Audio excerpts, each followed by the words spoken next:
Alright friends, in this session we will dive into inheritance and polymorphism.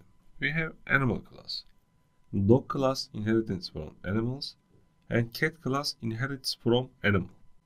Here dog and animal has same method, eat method. But cat doesn't have eat method. So here dog is my object.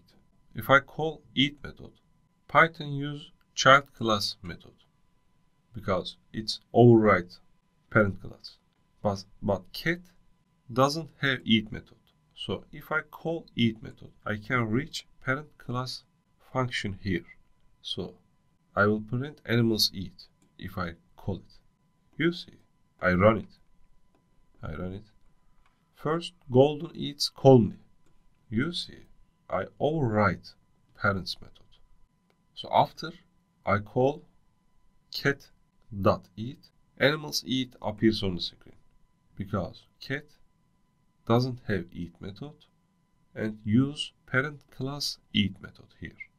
You see, they behave differently. That's a good example for polymorphism. See you in the next lesson.